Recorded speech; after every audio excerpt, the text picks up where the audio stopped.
वाहतूक पोलिसांकडून लावण्यात येणाऱ्या ई चलन विरोधात माल वाहतूकदार मुंबईच्या आझाद मैदानात एकवटलेत। महाराष्ट्र ट्रान्सपोर्ट ॲक्शन कमिटीनं एकत्र येत या ई चलन प्रणाली विरोधात संप पुकारलाय। ई चलन प्रणालीतील त्रुटी आणि वाढत्या आर्थिक दबावाचा निषेध म्हणून मुंबई आणि संपूर्ण राज्यभरात हे आंदोलन सुरू आहे। या ट्रक, टेम्पो, रिक्षा, टॅक्सी आणि खासगी सेवा देणारे वाहनधारक एकत्र येऊन या आंदोलनात सहभागी झालेत। जो ई चलान है जो कि बहुत हमारे साथ में गलत हो रहा है, जो कि नजायज फील्ड ऑफिसर उसका फायदा उठा रहे हैं, जो कि concept of E challan itself is defeated because जो ई चलान है वो इलेक्ट्रॉनिक सर्वेलेंस होनी चाहिए, ना कि कोई फील्ड ऑफिसर अपने मोबाइल से हैंडल डिवाइस से महा ट्रैफिक ऐप में अपलोड करे।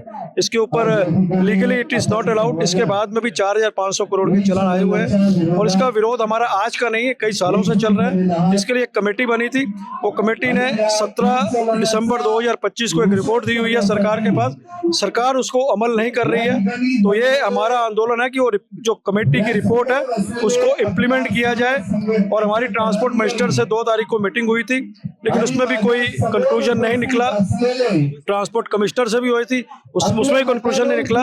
और हम आपके माध्यम से अपील करते हैं सरकार को, जो कमेटी ने रिपोर्ट दी है उसकी रिकमेंडेशन को तुरंत इम्प्लीमेंट किया जाए। देखिए, ये वॉलंटरी हमारा बंद है, हमारी गाड़ियां खुद हम खड़ी कर देंगे, ये हमारा अधिकार है। जब हम काम नहीं कर पा रहे हैं मौजूदा हालात में, जैसे दुकानदार बंद करता है, हम अपनी गाड़ी खुद बंद कर खड़ी कर देंगे। आमचा विरोध ई चलनावर नाही आहे, पण ज्या रीतीने ते राबवली जाते सिस्टीम त्याच्यावर आहे।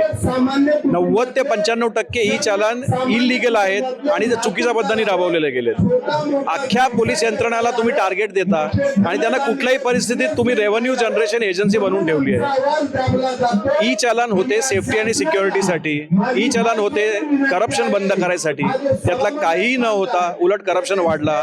रस्त्यावरती अडवून गाड्यांवरनं जबरदस्ती पैसे वसुली सुरू आहे। एका बाजूला पोलीस यंत्रणा हायकोर्टात एफिडेव्हिट देते की आम्ही कुणाकडनंही जबरन वसुली रस्त्यावर करणार नाही। दुसऱ्या बाजूने तुम्ही कोर्टाची अवमानना करून सर्रास प्रत्येक रस्त्यावर जबरदस्तीने वसुली चालली आहे आणि आज दिवसपर्यंत 4,500 करोड रुपयाचे ई चलन आमच्यावर लादले गेले आणि त्याच्यात 90 ते 95% इल्लीगल आहेत।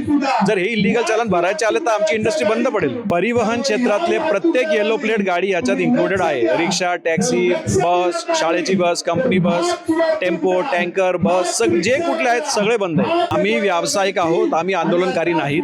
हे सरकारने आम्हाला आंदोलन करणं भाग पाडलं आहे। जर आजही आम्हाला काही देत नसतील तर नाईलाजाने आम्हाला पुढे काय पाऊल उचलायचं ते ठरवावं लागेल। आम्ही व्यावसायिक आहोत, आम्ही आंदोलनकारी नाहीत।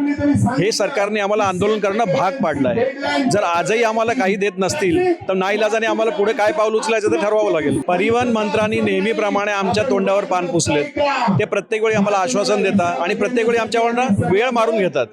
9 महिन्याआधी ही कमिटी बनवली, 9 महिन्यात त्याचा रिपोर्ट आल्यानंतरही जर ते इम्प्लिमेंट होत नसेल तर तसे रिपोर्टचा फायदा काय? आणि आजही म्हणतात वेळ द्या, अजून किती वेळ देऊ? आणि जर वेळ पाहिजे असेल तर आमचं म्हणणं असं आहे की सरसकट ई चलन पद्धती त्या दिवसपर्यंत बंद ठेवा, तुम्हाला जेवढी वेळ पाहिजे घ्या, त्यालाही तयार नाही आहेत। ये ई चलन का मुद्दा हम लोग को इतना परेशानी से कर दिया है क्योंकि हर एक गाड़ी पे कम से कम महीने का हम लोग, आप देखेंगे साल में कम से कम हम लोग 1 लाख रुपए तो एक्स्ट्रा गवर्नमेंट को भर रहे हैं ई चलान के माध्यम से। हाईवे का हर एक हाईवे में रोड के कंस्ट्रक्शंस की हालत आप सबको पता है। हर एक जगह पे डाइवर्शन है और जहाँ भी लेफ्ट लेन से हम लोग गाड़ी राइट लेन में लेके भी आते हैं तो हम लोग पे चलान आ जाता है। हर एक हाईवे पे 30 की हमको स्पीड दी गई है। कौन सी ट्रक 30 के स्पीड पे हाईवे पे चलने वाली है? 30 से 32 के स्पीड पे भी आएगी तो उसको 4,000 रुपये का चालान आ जाता है। So it is very problematic for us to sustain this. इसके लिए वी हैव मेड श्योर के ये आंदोलन हो और गवर्नमेंट हमारी बात सुने। और सबसे ज़्यादा ई चलान का मुद्दा जो है सिर्फ महाराष्ट्र गवर्नमेंट में ही है।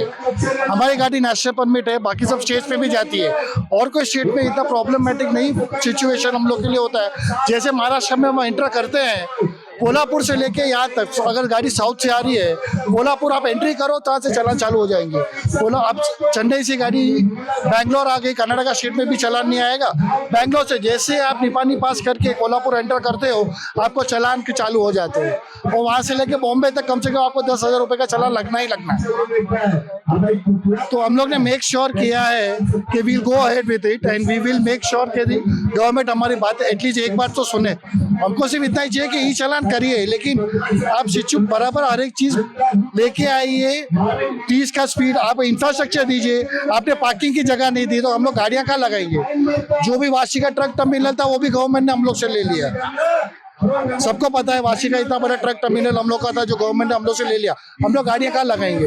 अगर फ्रूट मार्केट में गाड़ियां जाम है, गाड़ी फ्रूट मार्केट के बाहर खड़ी होती तो उनका भी चालान हमको भरना पड़ता है। तो फ्रूट्स लेके आके हम गाड़ी लेके कहाँ जाए मार्केट के अंदर भी?